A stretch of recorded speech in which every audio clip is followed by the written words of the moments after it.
Bonsoir, bienvenue à la Fondation pour l'innovation politique. Bienvenue pour ce débat, cette discussion autour d'un livre qui traite de la question automobile. Le livre s'intitule 1 milliard 200 millions d'automobiles, 7 milliards de terriens. La cohabitation est-elle possible? Il vient de paraître aux éditions Ligne de repère. Et il a été écrit par Jean-Pierre Cornu avec Marine Cornu et préfacé par Anne-Marie Idrac. Anne-Marie Idrac, bon, nous la connaissons bien, vous avez été ministre précisément au transport et du commerce extérieur plus récemment.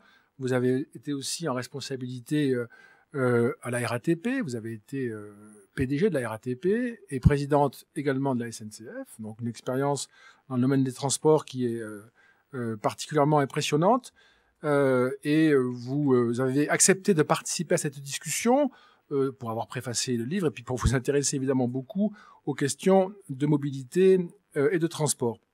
En tout cas, on est très heureux, moi je vous le dis, de vous accueillir à la Fondation, Madame Idrac, est très heureux de le faire à l'occasion de cette discussion.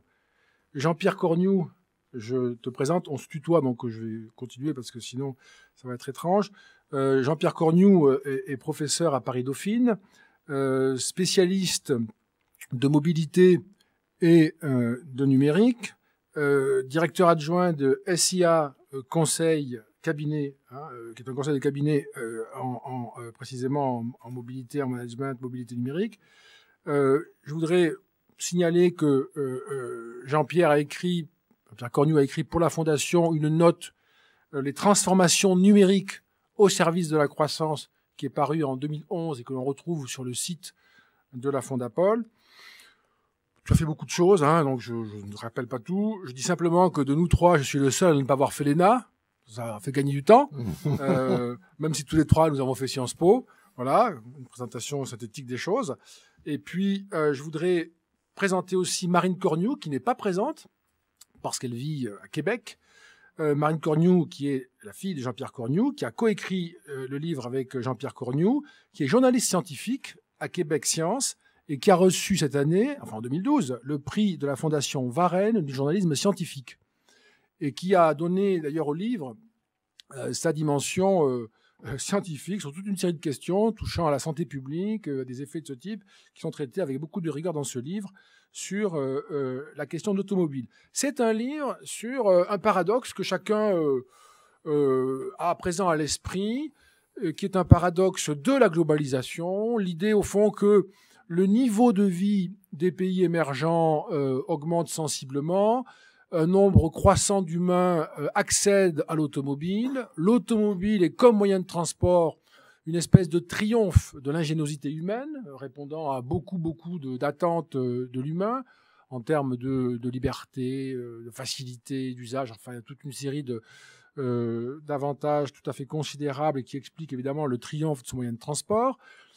L'idée que les pays émergents devenus plus riches ne se mettent pas eux aussi à rouler en automobile est une idée incongrue. Donc ils ont bien le droit et la possibilité d'utiliser aussi de l'automobile. Mais là, il y a un problème, on se dit, de possibilité, de soutenabilité, de comment faire pour que cette humanité nouvelle s'équipe en automobile sans que cela pose des problèmes de santé publique, de logistique, d'environnement, etc. Toutes ces questions sont très importantes.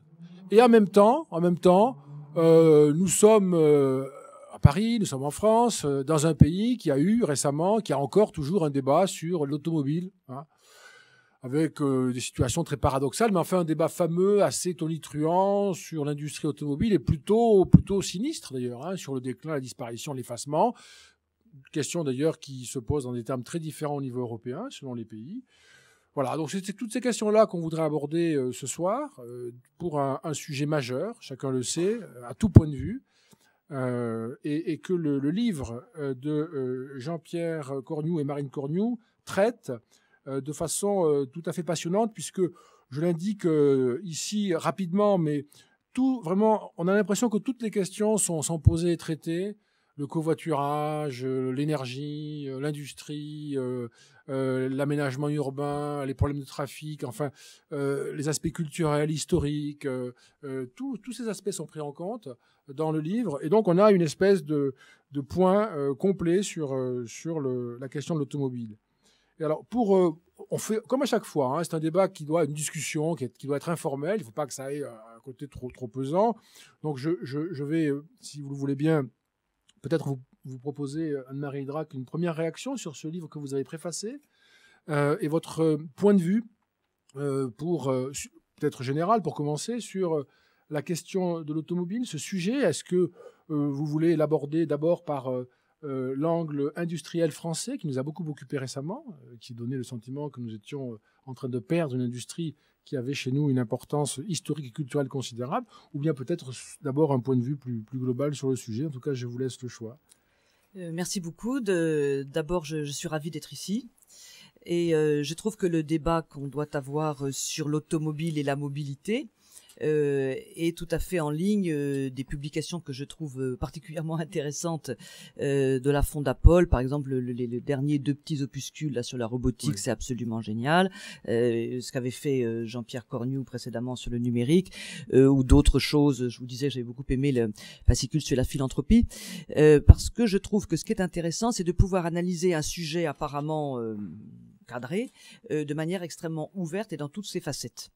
Et justement, par rapport à la question de l'automobile et de la mobilité, ce que je trouve tout à fait remarquable dans le bouquin de Jean-Pierre Cornu, et c'est pour ça que je l'ai préfacé, c'est qu'il considère le sujet bien au-delà de l'aspect industriel, je dirais à court terme, et européen et a fortiori français, comme un sujet de société.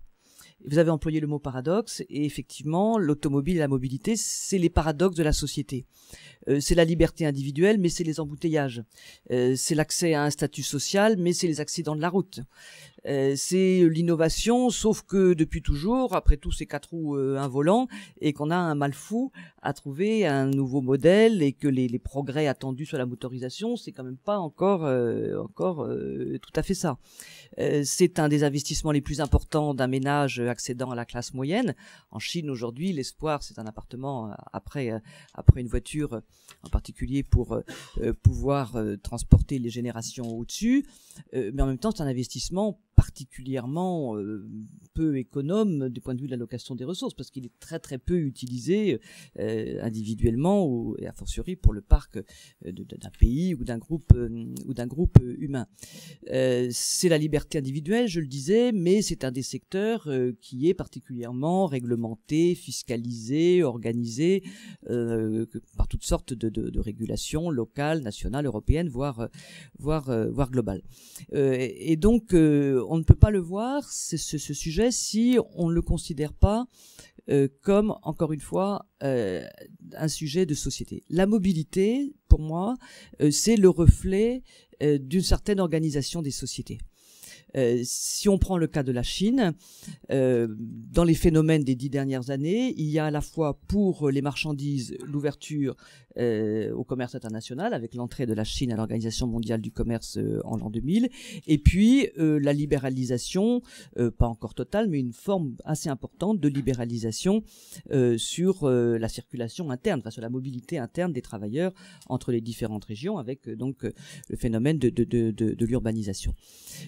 La mobilité, elle est, comme vous l'avez dit, clairement au cœur de la globalisation, comme on dit, avec le phénomène pour les marchandises des containers, avec l'avion et avec, encore une fois, l'urbanisation et les relations entre les grandes cités du monde. Ceci si on ne parle que du transport physique, aussi bien des biens que des personnes. Alors l'automobile là-dedans, elle est significative d'un modèle de société qui est celui de la liberté de se mouvoir et de se mouvoir de manière individuelle. La liberté de se mouvoir, je crois que ça reste une valeur. Et à contrario, les immobiles sont souvent les exclus. que ce soit dans les banlieues. Moi, j'ai été patron, vous l'avez rappelé, de la RATP. C'est vrai que les banlieues dans lesquelles il n'y a pas accès à la mobilité, c'est une forme d'exclusion. De même que parmi les inégalités figure celle de l'accès à l'avion, par exemple. Donc je crois que la valeur mobilité comme liberté et comme accès au travail, à la culture, à la ville, etc., reste une valeur. Ce qui pose problème, c'est que ça soit essentiellement porté par, en tout cas sur la partie terrestre du transport, par cette forme individuelle, sous-utilisée, j'avais dit tout à l'heure, qui occupe l'espace public, qui a du mal à innover, quoi qu'on en dise, et qui, last but not the least, pose des problèmes absolument considérables du point de vue de l'énergie et des gaz à effet de serre. Il n'est pas impossible d'ailleurs que du point de vue de l'énergie, on puisse trouver des solutions. En particulier, pourquoi pas, c'est une des thèses du bouquin de Jean-Pierre, et moi aussi il me semble que c'est intéressant, avec, non pas l'électricité en général, mais avec l'hydrogène, qui est sans doute plus plausible que l'idée, même si la Commission européenne le souhaite, d'équiper toutes les villes et toutes les campagnes en endroits où on puisse recharger. En revanche, ce que l'on a du mal à imaginer, c'est comment la liberté traduite par l'individualisme automobile pourra trouver des solutions en ce qui concerne l'encombrement urbain et l'utilisation, la place au sol. Bon, les petites voitures, d'accord, une meilleure utilisation des voitures par le covoiturage, le partage, les taxis, tout ce qu'on voudra, et le développement, bien entendu, de la mobilité collective. Je vais y revenir tout de suite. Bon, mais là, il y a quelque chose qui semble assez irrémédiable. Il y a eu des livres sur la globalisation versus l'eau, versus l'énergie.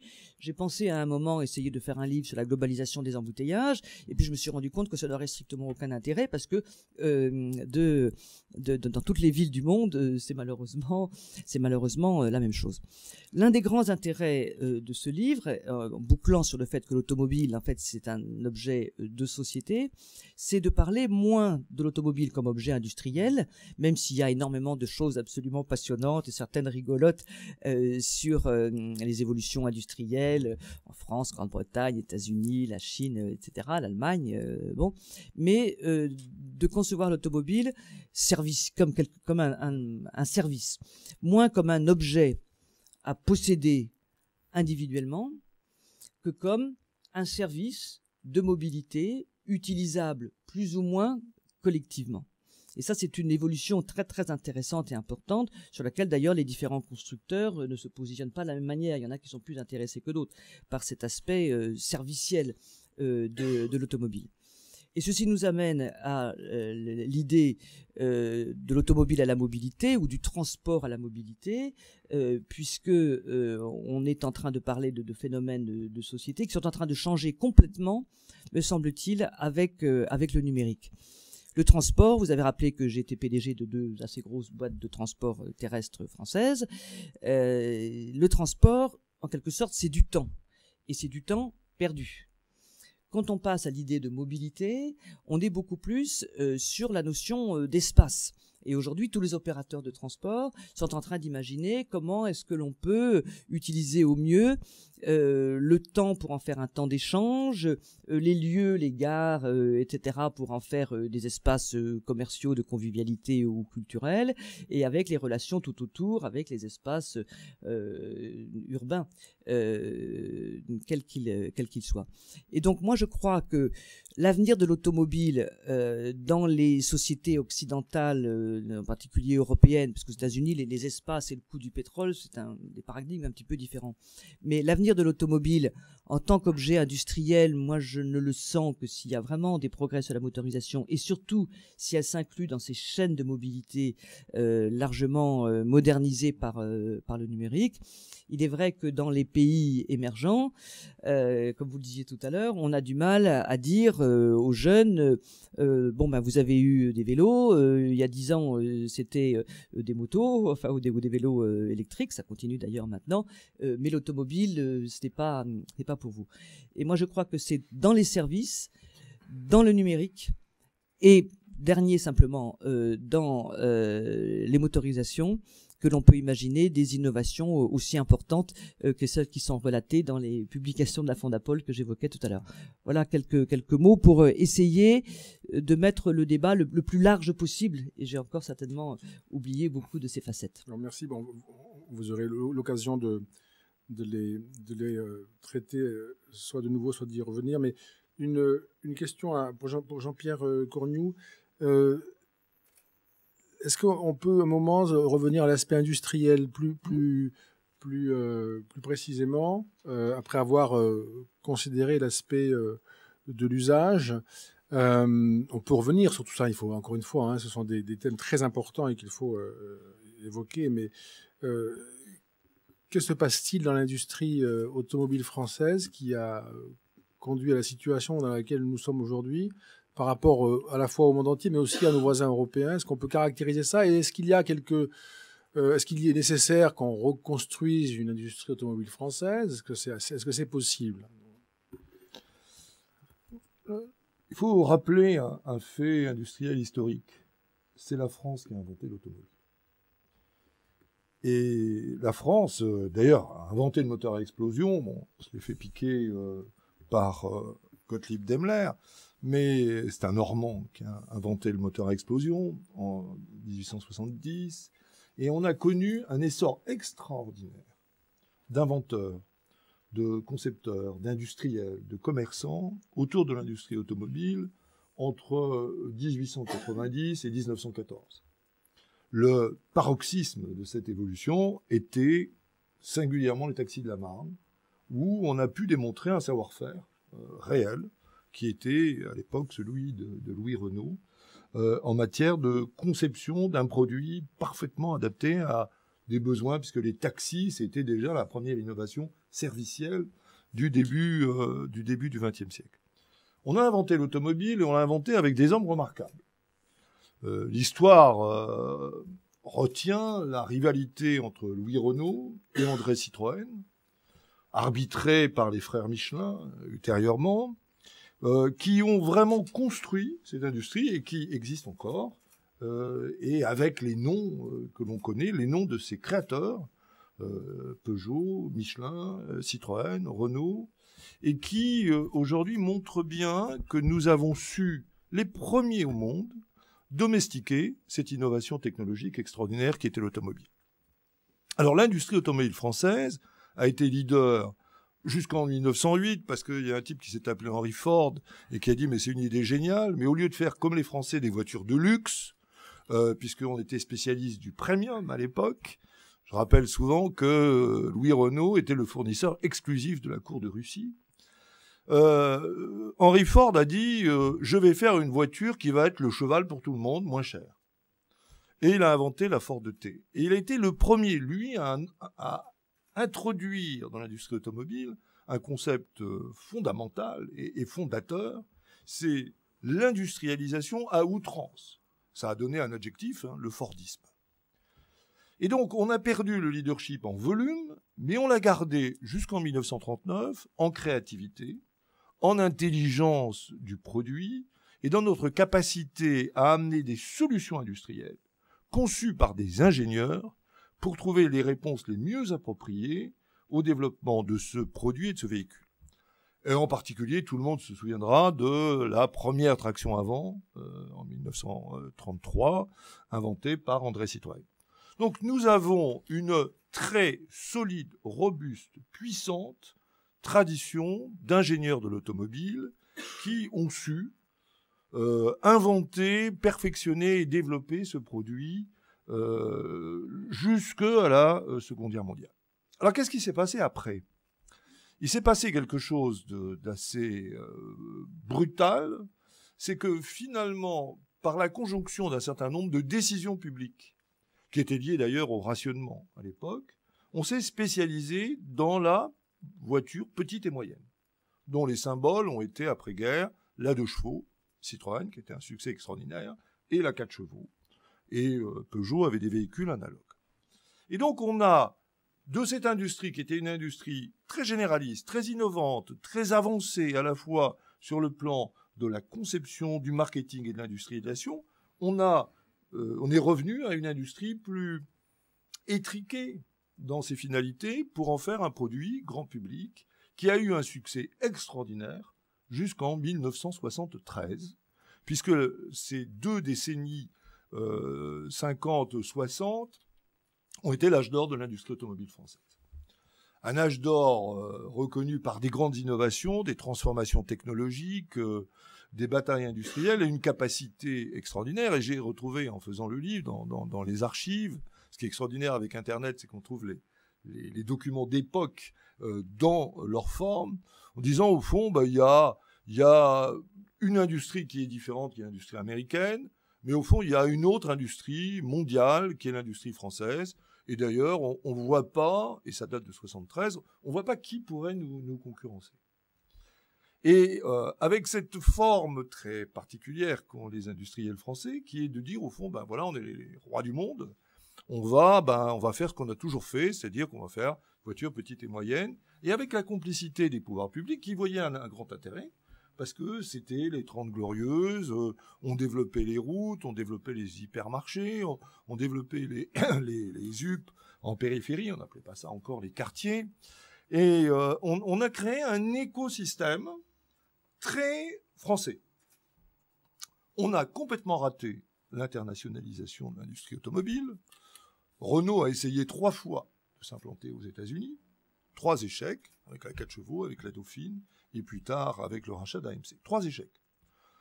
On a essayé de s'implanter un peu dans les autres pays européens, et on a réussi que dans l'Europe du Sud, notamment en Espagne, parce qu'on peut dire qu'il y a, entre Renault et PSA, il y a une industrie franco-espagnole de l'automobile qui s'est construite entre ces 2 pays, puisqu'il n'y avait pas de constructeur spécifique espagnol, alors qu'il y avait Fiat en Italie. Donc, on a vécu bien, largement, intelligemment, dans un écosystème français, content de lui.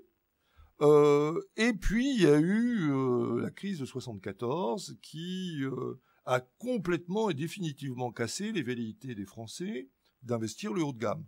Alors, il y a eu quelques tentatives, mais ça n'a jamais marché. Alors, je rappelle cruellement que Renault avait lancé avec un immense effort industriel et marketing la Velsatis. L'objectif était d'en produire 900 000 et on a arrêté après 90 000. La situation est encore plus cruelle d'ailleurs pour la C6 puisqu'on en a fabriqué que 27 000.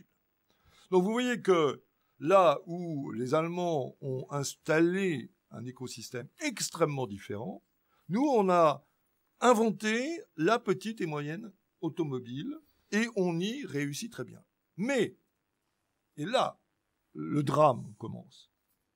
C'est que pour faire des petites et moyennes automobiles, il faut les faire les moins chères possibles. Et donc, quand on s'est rendu compte que les prix de revient et le mode de production industriel français ne permettaient pas de dégager une marge suffisante avec nos petites automobiles, PSA et Renault ont commencé à les faire à l'extérieur. Alors en Slovénie, en Espagne d'abord, puis en Slovénie, puis on est allé plus loin avec l'idée absolument géniale de Louis Schweitzer de racheter Dacia et d'inventer la première voiture low cost mondiale, qui est un grand succès d'ailleurs et qui contribue à la performance économique de Renault. Donc, vous voyez qu'on s'est spécialisé sur la voiture petite et moyenne. La fiscalité a condamné les voitures haut de gamme, radicalement et complètement, avec la vignette, qui était une invention absolument diabolique. On a mis beaucoup plus de temps que les autres pour développer des infrastructures rapides, autoroutières. Et puis, les Allemands, qui étaient très en retard sur nous. Je rappelle que Volkswagen était l'entreprise malade de l'Europe au début des années 70. Monoproduit, la coccinelle, moteur arrière, refroidissement à eau, vieillissement, tout le monde rigolait.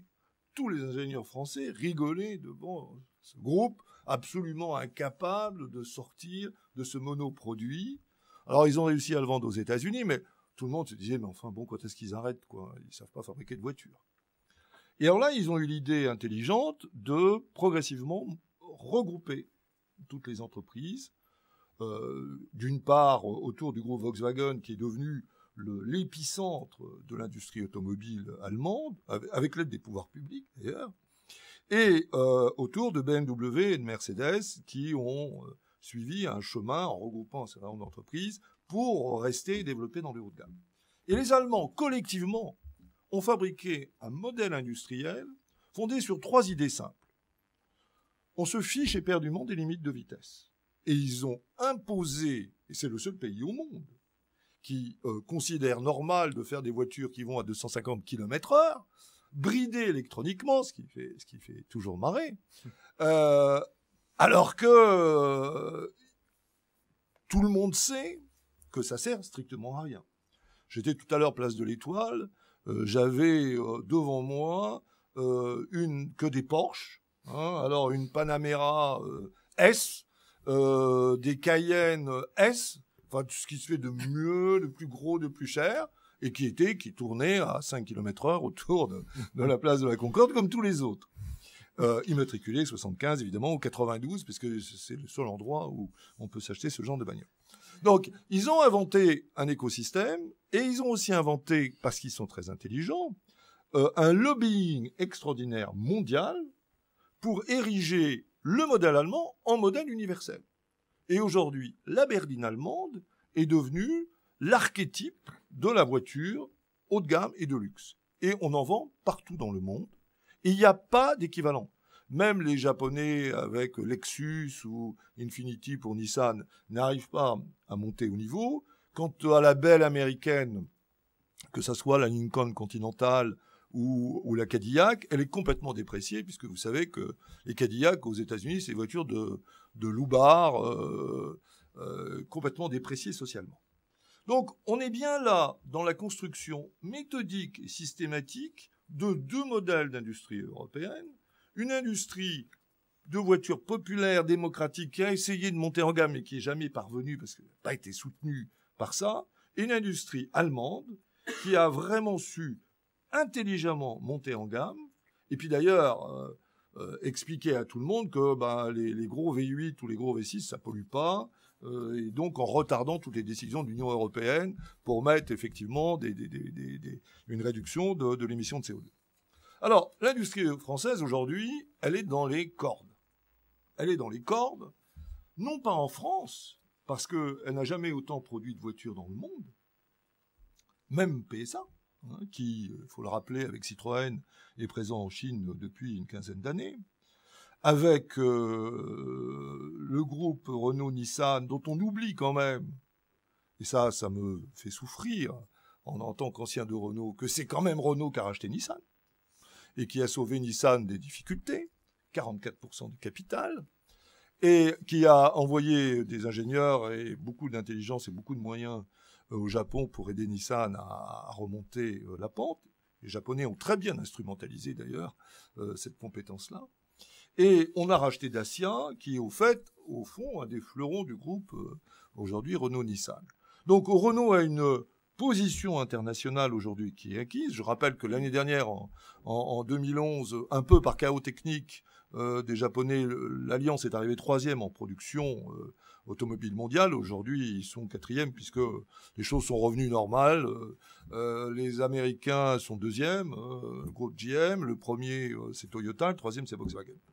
Mais c'est quand même un groupe consistant. Mais c'est pas un vrai groupe au sens Volkswagen du terme, avec une machine industrielle très cohérente, des plateformes uniques, standards, un marketing, un design parfaitement organisé. C'est une alliance avec des gens. Quant à PSA, c'est beaucoup plus dur, parce que PSA a toujours préféré la carte du partenariat à la prise de contrôle ou à l'échange capitalistique, pour des raisons très simples. La non-dilution du capital de la famille Peugeot. Donc c'est une décision, capitalisme familial qui a son sens, mais qui a bloqué l'essor international du groupe PSA. Donc PSA aujourd'hui a cruellement besoin d'avoir une empreinte internationale, de développer ses activités en Chine, et ils le font, et puis d'exister ailleurs. Il faut quand même savoir que nos groupes industriels français n'ont jamais réussi à être très présents aux États-Unis, jamais. On a vendu quelques dizaines de voitures, et c'est quand même ennuyeux parce que ça reste le 2e marché automobile du monde, alors que les Allemands, ils sont très présents, très très présents, et Volkswagen depuis les années 50, et qu'on n'a pas très bien réussi notre pénétration en Chine. Alors on pensait chez Renault que Nissan allait nous aider, c'est pas vraiment passé comme ça.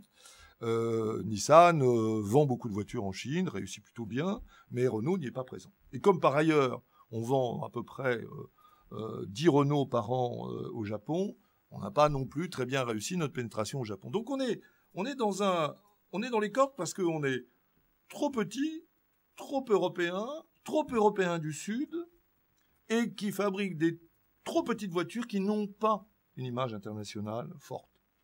Alors la solution, Dominique, c'est pas facile, mais c'est quand même exploiter à fond l'expertise de nos équipes d'ingénierie et de design pour faire la petite voiture mondiale dont les villes auront besoin. Parce qu'entre-temps, l'histoire a changé. 60% de la population mondiale va vivre dans les villes en 2020. Comme l'a dit Anne-Marie, la voiture individuelle en ville, c'est quand même pas la meilleure des solutions. Loin s'en faut. Donc, ce qui veut dire qu'en ville, on aura besoin un minima de petites voitures servicielles, c'est-à-dire des voitures intelligentes, robustes, dopées d'électronique, avec des propulsions silencieuses et non polluantes. Et ça, on peut le faire. C'est un peu ce qu'essaye de faire Renault avec sa ligne des véhicules zéro émission, mais ça tarde à décoller, alors que le marché est en train de se positionner, et puis il y a d'autres acteurs forts, dont BMW d'ailleurs, qui fait du véhicule électrique un de ses atouts internationaux. Et ça décolle pas parce que c'est cher, parce que c'est pas au point, parce qu'on n'arrive pas à recharger, parce que... Le véhicule électrique, c'est une vieille histoire. On sait que en 1890, en France, il y avait à peu près 70 constructeurs automobiles. Là-dedans, il y avait 6 constructeurs de voitures à vapeur et qui faisaient des choses très bien. Ça marchait très bien, c'était très performant. Il y avait 3 constructeurs de voitures électriques, dont quelqu'un qui est passé à la postérité, qui s'appelle Gentôt, et qui a été le premier à vraiment faire des voitures électriques très, très performantes. Et il faisait même de la compétition avec. Donc c'était très présent. Sauf que les accumulateurs au plomb, c'était un peu lourd et l'autonomie n'était pas terrible. Mais ils avaient 100 km d'autonomie. Aujourd'hui, on est en 2013, on a 150 km. Donc le problème de l'autonomie, c'est un vrai problème. Le véhicule électrique, c'est la belle endormie. Personne n'a rien foutu sur le dossier pendant un siècle. Donc évidemment, là, on demande maintenant des performances extraordinaires en 5 ans. Tout le monde travaille, le CEA, enfin tous les grands acteurs. On va pas trouver la réponse pour avoir des batteries légères, durables, efficaces, pour avoir 300-400 km d'autonomie, ce que inconsciemment les gens attendent, même s'ils n'en ont pas besoin. Mais on a tous vécu le syndrome du téléphone portable, rempli à 30%, et on se précipite pour aller le charger, parce qu'on a la trouille d'en avoir besoin. Alors imaginez, à une voiture, vous êtes sous la pluie, c'est toujours en novembre, vous voyez vos indicateurs de batterie descendre, et vous êtes un peu coincé à 20 km du centre de Paris, vous voulez rentrer chez vous et vous dites « qu'est-ce que je fais ?» Et c'est ce que pensent les gens. Donc, innovation technologique sûre, il va falloir imaginer, inventer. Moi, tous les jours, je vois un article où tel labo a inventé le machin qui va durer 400 km, qui se recharge à l'infini, qui coûte pas cher et qui se louera. Mais c'est très compliqué. Deuxième élément, et ça c'est là où les industriels, je crois, ont péché, c'est que, comme l'a dit Anne-Marie, la voiture n'a pas changé de forme depuis ses origines. Or, là, il y a une perte de créativité totale. On est toujours enfermé dans une voiture, on a des difficultés à rentrer dedans, on a des difficultés à en sortir quand on est un peu grand. Alors nous, on avait un maître étalon chez Renault, c'est Louis Schwager, qui fait 1m86. Alors, quand il arrivait à rentrer, à sortir d'une voiture, c'était bien. C'est pour ça que les voitures Renault sont plutôt agréables, enfin, étaient, sur ce plan-là. Mais on a de la peine. Essayez de vous plier pour rentrer dans une BMW entrée de gamme ou dans une Audi A4, c'est compliqué, et c'est pas facile. Donc, les voitures sont pas pratiques. Essayez d'avoir une poussette de bébé, ça devient tout de suite cauchemar. Les plafonds, la hauteur de plancher est trop élevée, une femme seule qui met ses courses dedans, elle peine, les valises, tout ça. Et on a l'impression que ce truc-là est inventé par des types qui ont en tête le kart. Parce que le kart, c'est bien, il n'y a pas de frein, il n'y a pas d'assistance, ça va vite, on a le cul sur le bitume, on peut avancer à toute vitesse, on prend son pied. Mais imaginez qu'une voiture, c'est un objet pratique, utilitaire, pour monsieur et madame tout le monde, qui attendent que ça coûte le moins cher possible, que ça se gare n'importe où, que ça reste en communication avec son environnement pour trouver la place de parking, etc. Ça, c'est pas rentré dans l'esprit des gens. On fait encore des voitures comme si on faisait de la compétition avec. Et notamment en mettant de trop gros moteurs, en consommant trop d'énergie, et ça ne sert à rien. Il faut savoir qu'une voiture à l'arrêt, la plupart des voitures à l'arrêt, ça tourne à 800 tours minute. Donc vous avez un moteur qui continue à consommer de l'énergie. Regardez la chaleur dégagée par une voiture en ville, c'est absolument ahurissant. C'est de la pure perte. C'est pour ça que la voiture électrique urbaine, c'est intelligent, mais il faut casser l'architecture de la voiture.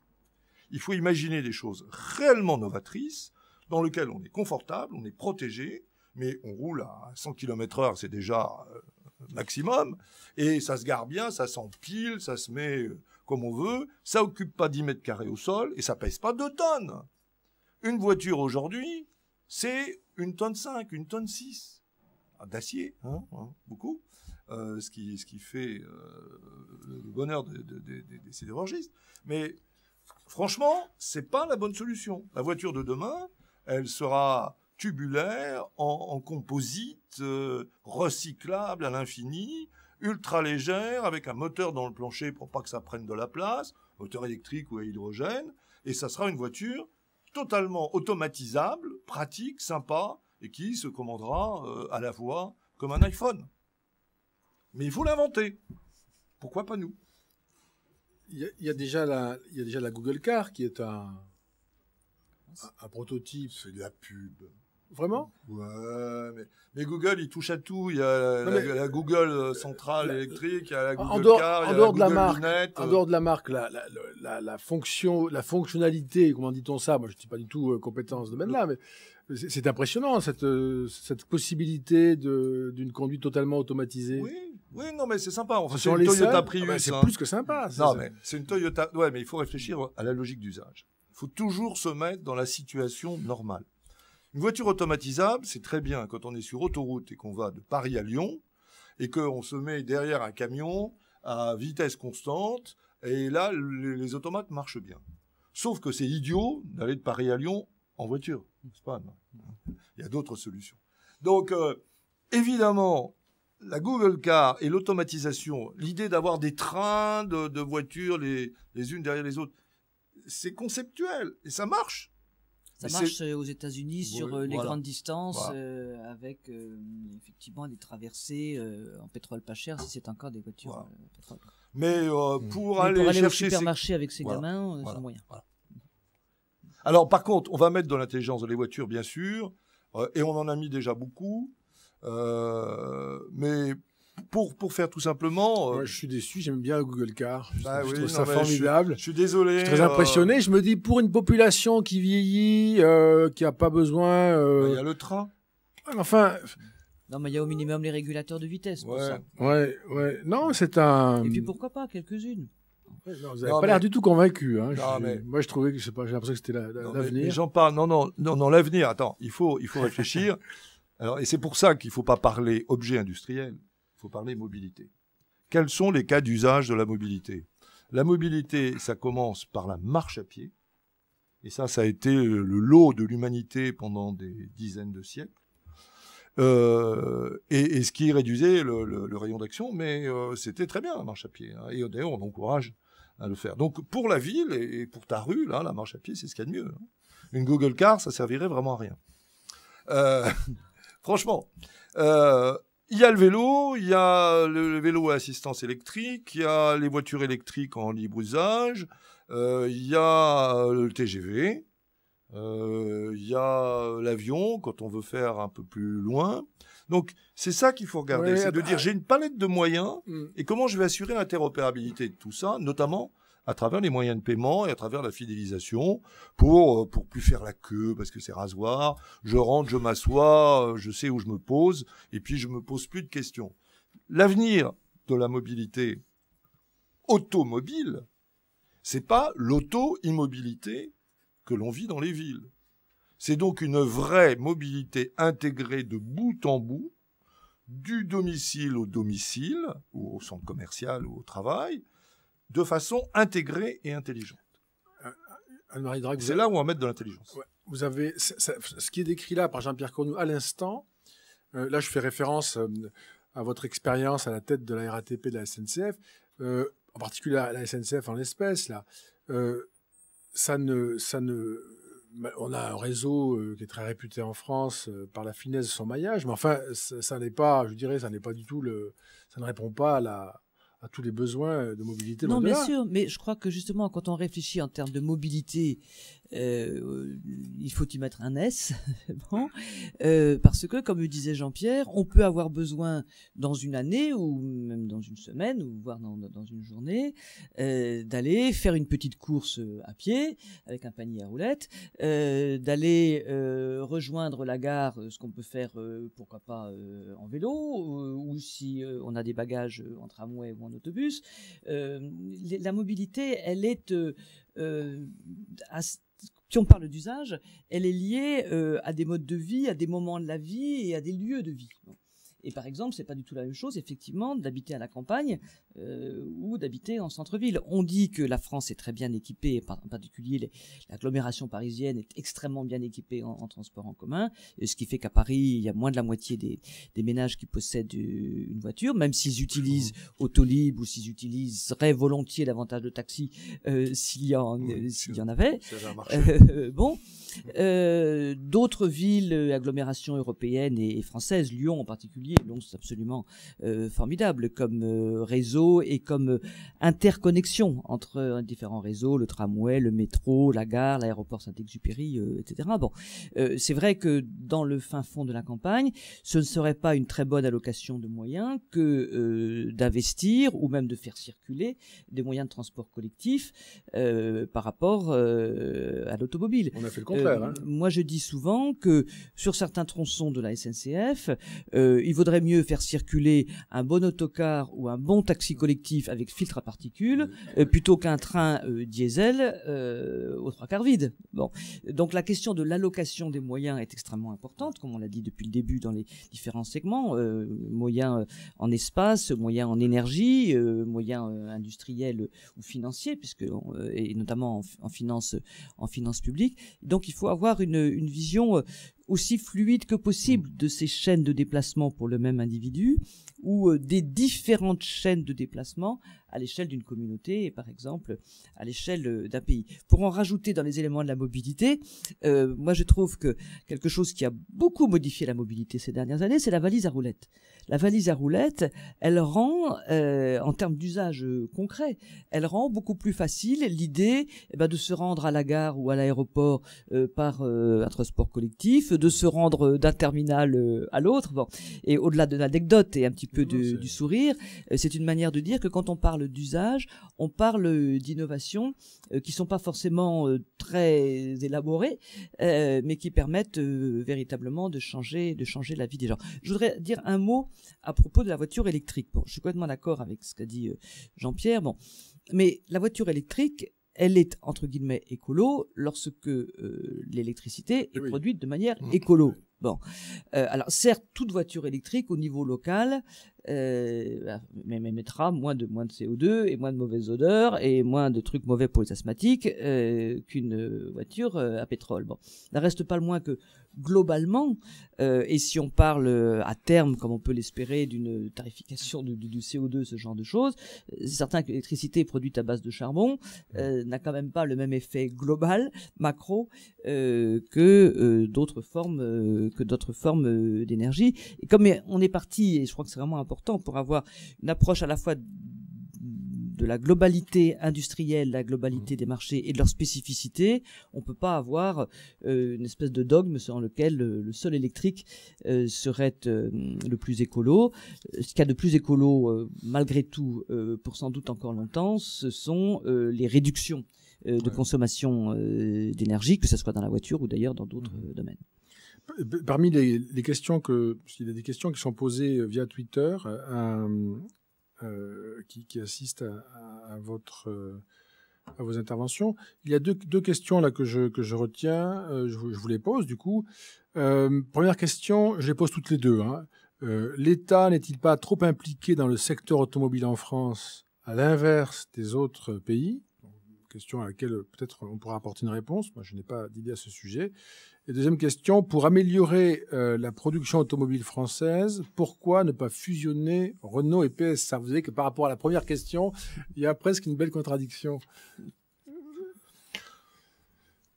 Tous les États dans le monde interviennent dans l'industrie automobile. D'ailleurs, regardez la crise aux États-Unis. Et ça, c'est intéressant parce que Bush a mis 6 milliards de dollars avant de terminer son mandat. Obama en a remis à peu près 60 dans l'industrie automobile, recapitalisé GM, hein, ce qui est quand même extraordinaire, qu'on a appelé d'ailleurs Government Motors aux États-Unis. Recapitalisé, vous imaginez, on imagine de nationaliser Florange, 685 personnes, on nationalise aux États-Unis General Motors. Personne ne pipe mot. Hein, bon. En Allemagne, Volkswagen, c'est une entreprise semi-publique qui appartient à un land et qui joue un rôle majeur dans le développement de l'automobile. La Volkswagen, voiture du peuple, est une volonté de l'État, qui ensuite a connu un destin individuel, bien sûr. Mais en Chine, évidemment, l'industrie aujourd'hui est publique et avec une forte volonté du gouvernement chinois de rationaliser l'industrie parce qu'il y a des dizaines de constructeurs et pour la simplifier. En Italie, il n'y a pas un tout sautement de Fiat qui ne remonte pas au niveau du gouvernement et vous voyez la partie de bras de fer que M. Marchionne joue avec le gouvernement en disant je vous aime plus, je m'en vais, etc. Mais non, je reste, etc. Et c'est tout le temps. Pourquoi l'État est intéressé? N'oubliez pas que l'argent collecté par l'automobile est considérable. C'est une des ressources, c'est la ressource actuelle des régions, puisque la TIPP leur était affectée. Donc c'est beaucoup d'argent, beaucoup de fiscalité, c'est beaucoup de croissance, puisque une grande partie du PIB est liée au développement de l'industrie automobile. Donc les États sont très présents partout. Alors en France, est-ce qu'il est plus présent qu'ailleurs?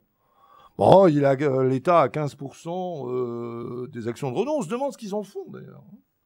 Franchement, j'ai pas vu véritablement une vraie stratégie industrielle. Alors de temps en temps, Montebourg dit oh là là, attention, c'est mal.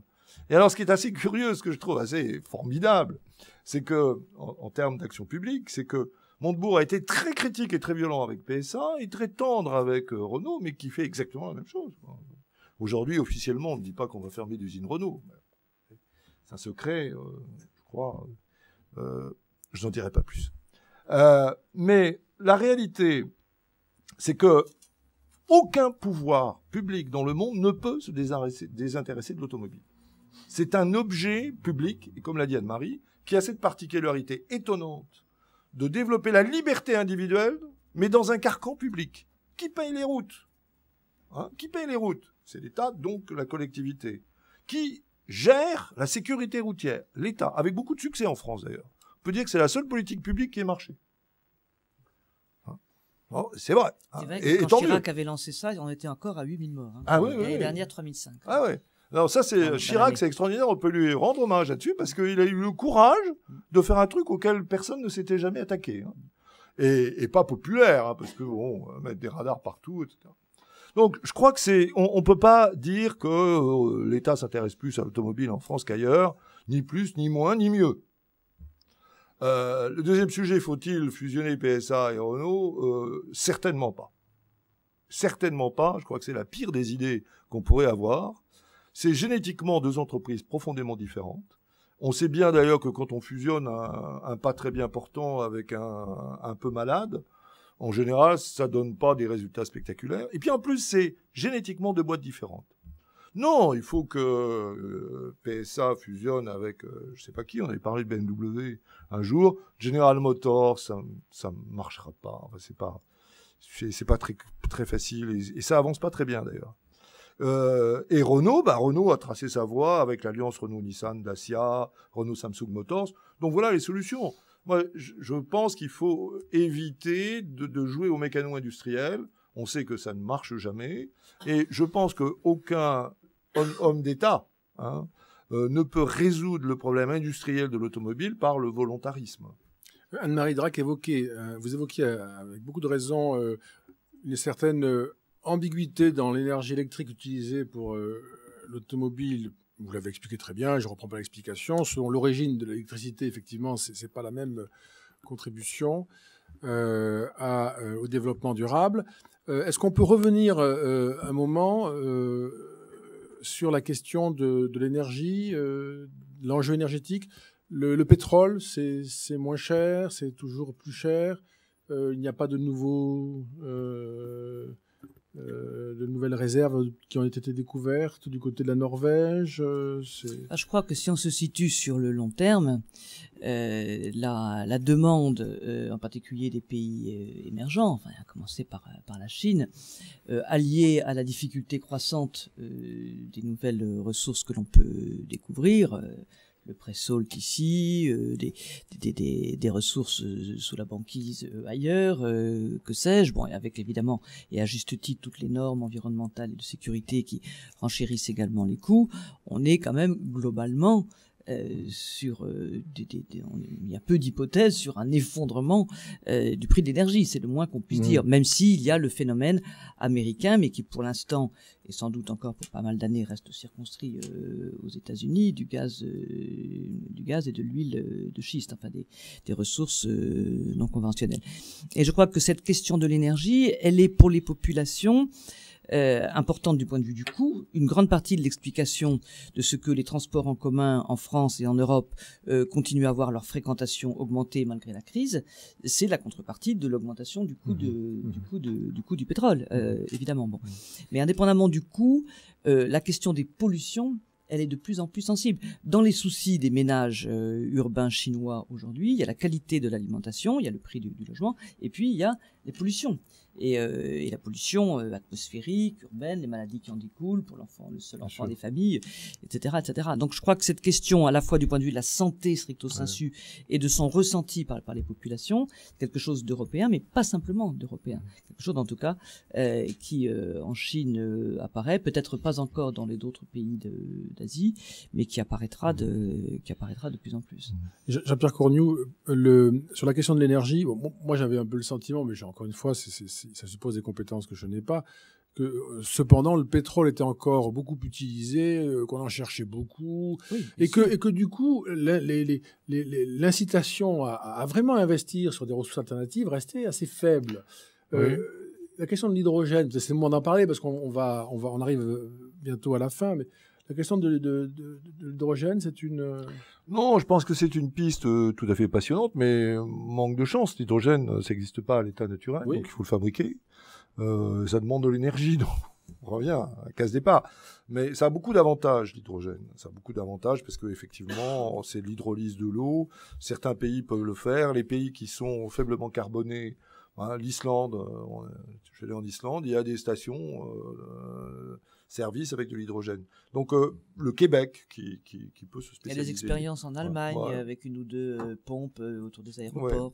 Donc il y a des choses intéressantes autour de l'hydrogène et vous avez vu qu'il y a beaucoup d'accords qui se signent. Actuellement, ça commence à devenir très sérieux.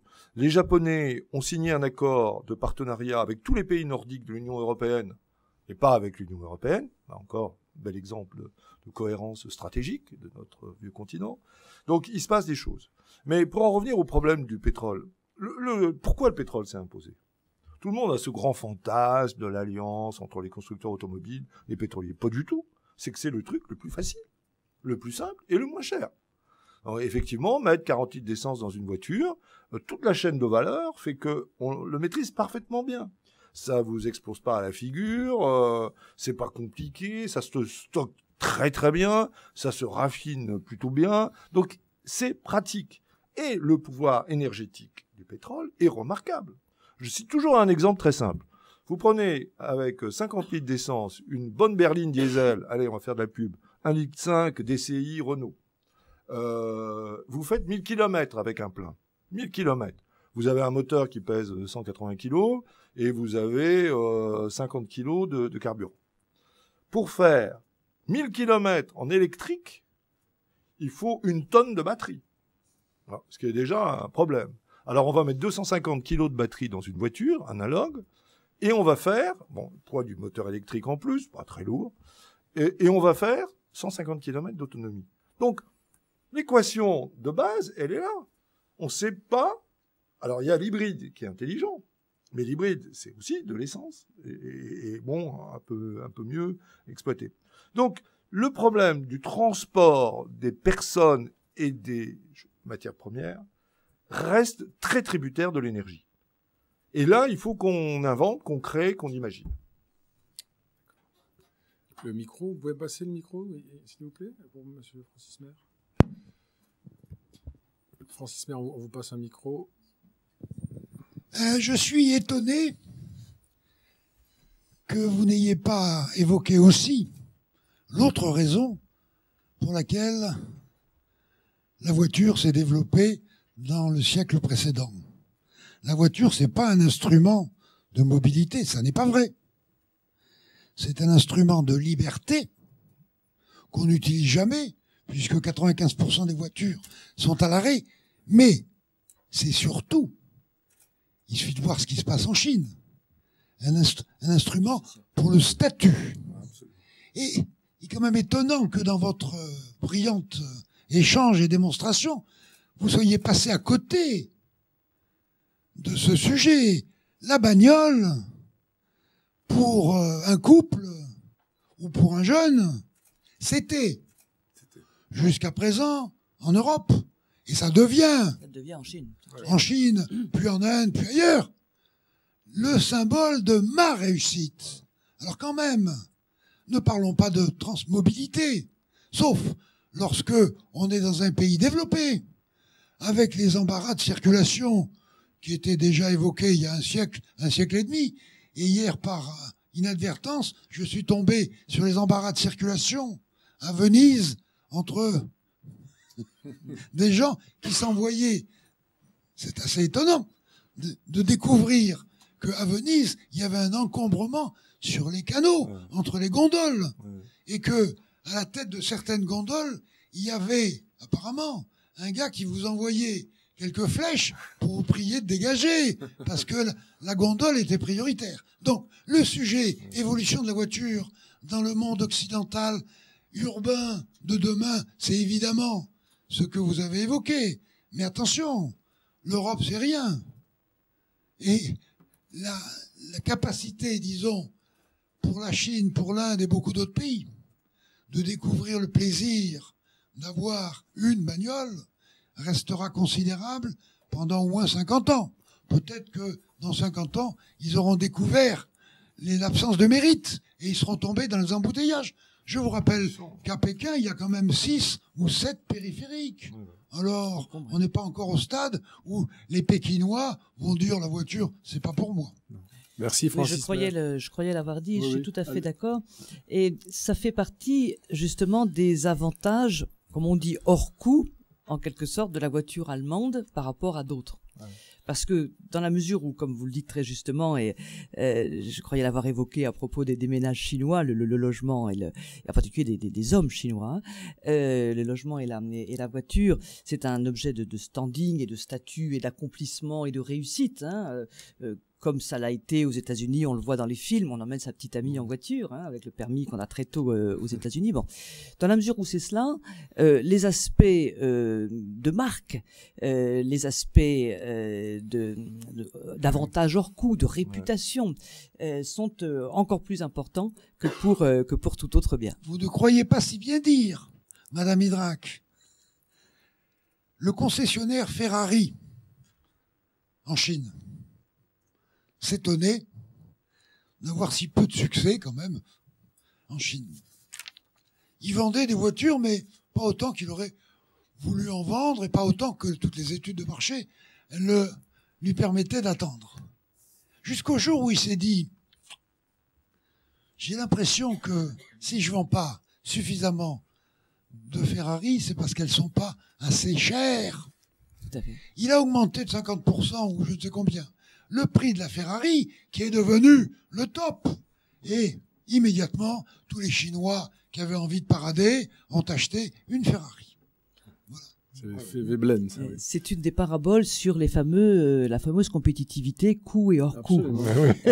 Parce que dans ce que racontait très très brillamment Jean-Pierre tout à l'heure sur la comparaison entre la stratégie industrielle et la stratégie française et allemande, et les entreprises françaises et allemandes, on a à la fois des éléments de compétitivité coût. Vous avez rappelé dans votre livre que parmi les éléments de la compétitivité allemande, il y a le fait d'internaliser des équipements pour partie produits dans l'hinterland allemand, dans les pays de l'Est, comme nous on commence à le faire avec un certain retard.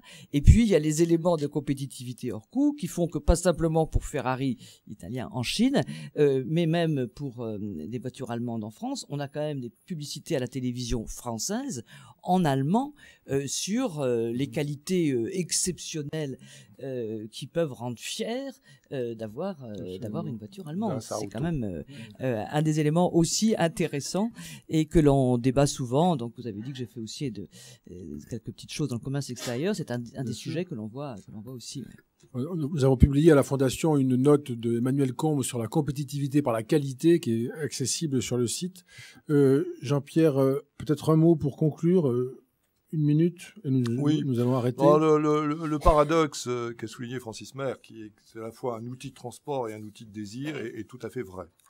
Le problème, c'est que le désir, aujourd'hui, va se loger, et notamment dans les pays émergents comme la Chine, sur plein d'autres objets, et notamment tout ce qui est numérique, parce que ça représente un élément de statut et de reconnaissance. Vers les produits de luxe également, pour lesquels il y a effectivement une vraie demande. Mais c'est quand même moins d'argent en tout. Oui, c'est moins d'argent. Et je pense aussi que très vite, les Chinois, qui sont des grands pragmatiques, vont se rendre compte que sur le plan politique, la pollution urbaine va devenir un argument très, très tendu. D'ailleurs, ils ont commencé à limiter les choses. Ce qui n'a pas empêché, le chiffre est intéressant, 200 millions de Chinois de passer leur permis de conduire l'année dernière. Donc, on est toujours dans le paradoxe. Plaisir, principe de réalité. Voilà. Et on va faire les arbitrages. Nous, occidentaux, on fait des arbitrages plutôt aujourd'hui vers les transports publics et vers la communalisation de ces produits. Bah, les Chinois vont rester un petit peu dans la différenciation. Jusqu'au moment où ils vont être rattrapés. Ouais. Mais avant, par le prix du pétrole, dans 50 par ans la Francis pollution Maire, atmosphérique. Voilà. Donc, lisez le livre. Puisque tout ceci est expliqué dans le détail et de façon assez méthodique. Ce qui est très important aussi, c'est de regarder l'actualité économique et politique au prisme de cette complexité. Et on voit bien aujourd'hui que nul n'a de réponse absolue dans ces sujets qui sont des sujets systémiques, sociétaux, complexes, qui touchent intimement l'homme dans son désir de mobilité, qui est vraiment un des ferments de la civilisation et du progrès, mais qui touchent aussi l'urbanisation et l'urbanité. Comment vivre ensemble, comment échanger ensemble. Et là, on se rend compte que la voiture fait l'objet d'arbitrages qui ne lui sont pas toujours favorables, comme ils l'ont pu l'être au XXe siècle. Donc le XXIe siècle va réinventer d'autres produits, d'autres supports d'images, de liberté, d'intelligence collective. Et ben, ça sera le sujet d'un prochain livre. Bon, merci beaucoup Anne-Marie Drac, merci Jean-Pierre Corniot. Et merci pour cette discussion passionnante. Et en effet, ce livre aux éditions Ligne de Repère, donc 1,2 milliard d'automobiles et 7 milliards de terriens. 7 milliards de terriens, c'est aujourd'hui 7 milliards. Ouais. Hein. D'accord. Bon, on va vers les 9. Le milliard, j'ai un peu triché, le milliard 2, c'est la fin de la décennie. Projection. Bon, très bien. Parfait. Merci beaucoup.